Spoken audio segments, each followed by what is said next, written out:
Varicose veins కి సరైన చికిత్స కోసం సంప్రదించండి ఎవిస్ హాస్పిటల్.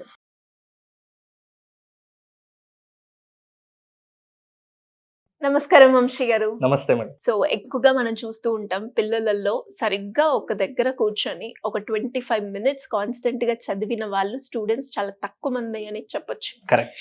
సో అలా ఫోకస్డ్ గా ఒక దగ్గర కూర్చొని స్టడీస్ మీద వాళ్ళ స్కిల్స్ ని డెవలప్ చేసుకోవడం కావచ్చు, ఎలా మనం చదివితే మనకి ఈజీగా గుర్తుంటుంది అన్న ప్రాసెస్ గురించి చాలా మంది పేరెంట్స్ అయితే ఎదురు చూస్తూ ఉంటారు. కరెక్ట్. ఎప్పుడైతే పిల్లల్లో అలాంటి క్వాలిటీ డెవలప్ అవుతుందో పేరెంట్స్ కి పని ఉండదు. ఇండివిజువల్ గానే స్టూడెంట్స్ చదువుకునే కెపాసిటీ వాళ్ళకు ఉంది, నేను వదిలేసినా మా వాళ్ళు చదువుతారు అన్న నమ్మకం వస్తూ ఉంటుంది. కానీ ఆ ఫోకస్ అనేది ఎక్కడో ఒక దగ్గర డిలే అవుతుంది. ఎందుకంటారు? Yes madam. ఇప్పుడు మామూలుగా మనకు ఒక సూక్తి ఉంటుంది, 2 పడవల మీద ప్రయాణం ప్రమాదకరం అని ఉంటుంది. అయితే ఫోకస్ లేకుండా ఉండడానికి రీజన్ ఏంటంటే వీళ్ళు ఏదో ఒక రకంగా డిస్ట్రాక్ట్ అయి ఉండడం అనమాట. అంటే అది ఫ్రెండ్స్ కావచ్చు, లేకుంటే టీవీ కావచ్చు, మొబైల్ కావచ్చు, వాట్ ఎవర్. అయితే ఒక పడవ అనేది స్టడీస్ అయితే, ఇంకొక పడవ అనేది వీళ్ళు డిస్ట్రాక్ట్ అయినటువంటి మొబైల్ ఫోన్స్ అనుకోవచ్చు. ఇప్పుడు చూడండి, ఈ పడవ మీద ఒక కాలు, ఈ పడవ మీద ఒక కాలు పెట్టి ప్రయాణం చేస్తే పాసిబుల్ అవుతుందా? ఇది ఎంత ప్రమాదమో సేమ్ నేను కూడా అదే చెప్తున్నాను. 2 పడవల మీద ప్రయాణం ఎంత ప్రమాదమో మీరు కూడా డిస్ట్రాక్షన్స్ అవుతూ ఫోకస్ చేయడం అనేది కూడా అంతే ప్రమాదం, చేయలేరు కూడా. డామ్ షూర్ అది. అయితే చూడండి, చాలా మందికి నేను అంటుంటాను, ఇప్పుడు మనకు ఫోకస్ అన్నప్పుడే ఏం గుర్తొస్తుంది అంటే భూతద్దం గుర్తొస్తుంది మేడం. ఇప్పుడు ఒక పేపర్ తీసుకొని మనం ఒక భూతద్దంని అటు ఇటు నడుచుకుంటూ లేకుంటే పరిగెత్తుకుంటూ ఫోకస్ చేస్తే అవుతుందా మేడం? ఖచ్చితంగా అవ్వదు. ఒకవేళ ఆ లెన్స్ అనేది మనం కరెక్ట్ గా ఉంచి ఫోకస్ గా ఒకటే ప్లేస్ లో పెట్టుకుంటే ఆ పేపర్ అనేది బర్న్ అవుతుంది. సేమ్ అలాగే మన ఫోకస్ ని మనం పెంచుకోవాలంటే ఫస్ట్ డిస్ట్రాక్షన్స్ ని దూరం చేయాలి. అంటే అది ఎలాగైతే స్టేబుల్ గా ఉంచుతామో మన బ్రెయిన్ పవర్ ని కూడా, మన ఫోకస్ ని కూడా అలా క్లియర్ గా ఒక విజన్ ఉంచుకోవాలన్నమాట. అయితే ఈ డిస్ట్రాక్షన్స్ ని వీళ్ళు తగ్గించుకుంటే అప్పుడు ఫోకస్ పెరుగుతుంది అనమాట.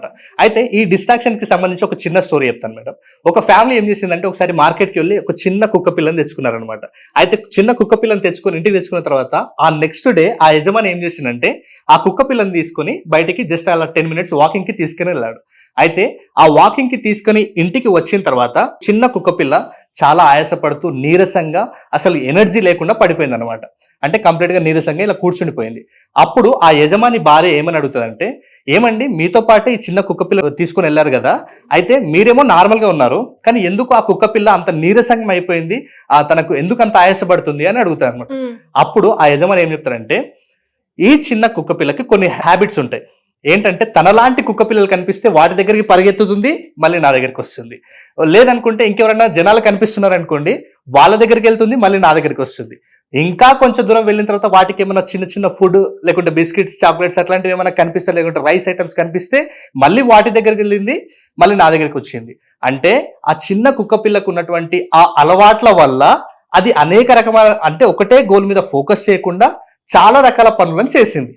అందుకనే అది అక్కడ నీరసంగా ఎనర్జీ లేకుండా అయ్యింది అని. ఇప్పుడు ఈ స్టోరీ నుంచి ప్రతి స్టూడెంట్ ఏం తెలుసుకోవాలంటే, ఆ కుక్క పిల్ల నేరుగా ఆ యజమాని వెంబడి వెళ్ళి మళ్ళీ తిరిగి ఇంటికి వస్తే అది కూడా అలసిపోయేది కాదు, కానీ తనకున్నటువంటి ఆ హ్యాబిట్స్ వల్ల అది అలసిపోయింది. అంటే కొన్ని ఎక్స్ట్రా యాక్టివిటీస్ చేయడం వల్ల అలసిపోయింది.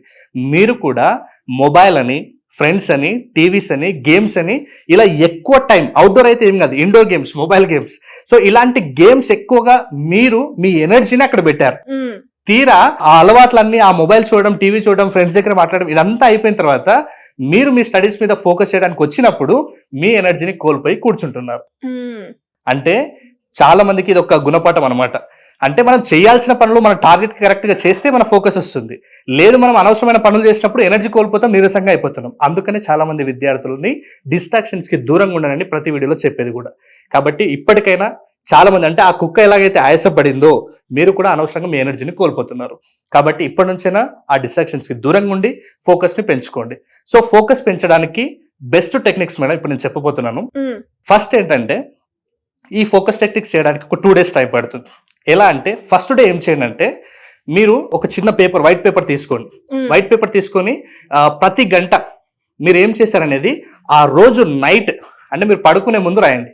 అంటే ఉదయం లేచినప్పటి నుంచి 5 to 6 ఏం చేశారు, 6 to 7 ఏం చేశారు, 7 to 8, 8 to 9, ఇలా ప్రతి గంటకి మీరు ఏమేం పనులు చేశారనేది క్లియర్ గా ఆ పేపర్ లో రాయండి. అయితే క్లియర్ గా ఆ పేపర్ లో ప్రతి గంటకి మీరు ఉదయం లేచినప్పటి నుంచి నైట్ పడుకునే వరకు మీరు ఏమేం చేశారనేది మీరు ఆ రోజు, అంటే కంప్లీట్ గా డే మొత్తం ముగిసిన తర్వాత ఆ రోజు మీరు పడుకునే ముందు రాయండి.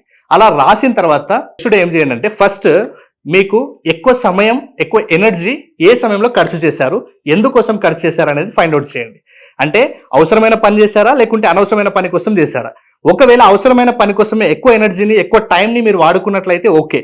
లేదు అనవసరమైన పని మీద ఎక్కువ ఫోకస్ చేసినాం, ఎక్కువ టైం ఖర్చు అయింది, నాకు ఎనర్జీ కూడా ఇక్కడనే పోయింది అంటే ఈవెన్ అది గేమ్స్ ఉండొచ్చు, లేకుంటే వేరే వాళ్ళ దగ్గర మాట్లాడుండొచ్చు, లేదంటే నువ్వు బయటికి వెళ్ళడం కావచ్చు, వాట్ ఎవర్, నువ్వు ఏ పని కోసం ఎక్కువ సమయం ఎనర్జీ ఖర్చు చేసావు అనేది నువ్వు రాసుకోండి ఫస్ట్ అక్కడ. అప్పుడు మీకు క్లారిటీ వస్తుంది. ఇది మీరు పెన్ను పేపర్ తీసుకొని రాస్తే తప్పిస్తే మీకు క్లారిటీ ఉండదు. సో సేమ్ ఇలాగే చాలా మంది కొంతమంది అప్పులు చేస్తుంటారు. ఇంకా వాళ్ళ అప్పులు పెరగడానికి రీజన్ ఏంటంటే వాళ్ళకి కాన్షియస్ ఉండదు అనమాట ఎన్ని అప్పులు ఉన్నాయనేది. ఎప్పుడైతే వీళ్ళు పేపర్ మీద రాసుకుంటే అప్పుడు వాళ్ళకి క్లారిటీ వస్తుంది. సేమ్ మీరు కూడా అలాగే చేయండి. మీరు ఎంత సమయం మీకోసం ఖర్చు పెడుతున్నారు, మీ గోల్స్ కోసం కష్టపడుతున్నారు, నెక్స్ట్ డేని మీరు చూసుకున్న తర్వాత మీ గోల్స్ కోసం ఒకవేళ అదే సమయం ఖర్చు పెడితే కంటిన్యూ చేయండి. చాలా మందికి ఎక్కడ టైం వేస్ట్ అవుతుందో తెలియకుండా టైం పోతుంటుంది.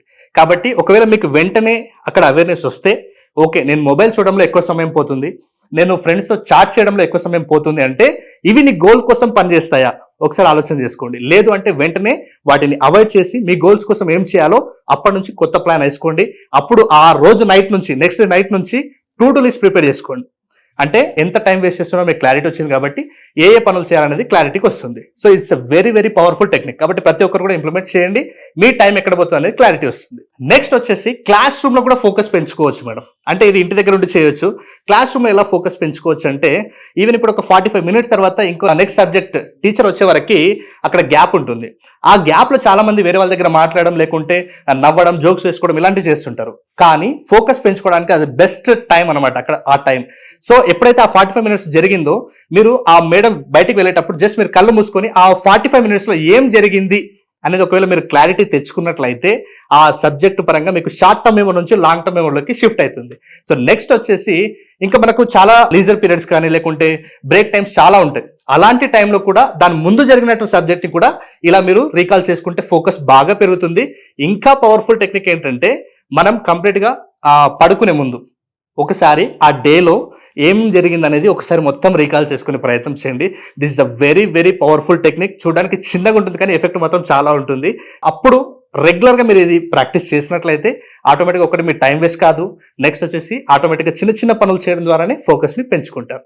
చాలామంది పిల్లలు ఎస్పెషల్లీ టాపర్స్గా రావాలి అండ్ దాంతోపాటు మెమరీ పవర్ పెరగాలని కోరుకుంటూ ఉంటారు. ఏదైతే ఎఫర్ట్స్ పెడుతూ ఉంటుంటారో కొన్నిసార్లు ఎగ్జామ్ దగ్గరికి వెళ్ళేసరికి మర్చిపోయేది మనం ఎక్కువగా చూస్తుంటున్నాం. వాళ్ళకి సంబంధించి స్టడీ టిప్స్ కావచ్చు, మెమరీకి సంబంధించిన కొంత అనాలిసిస్ అండ్ దాంతోపాటు టెక్నిక్స్ కావచ్చు మన దగ్గర ఏమైనా ఉండే అవకాశం ఉంటుందా?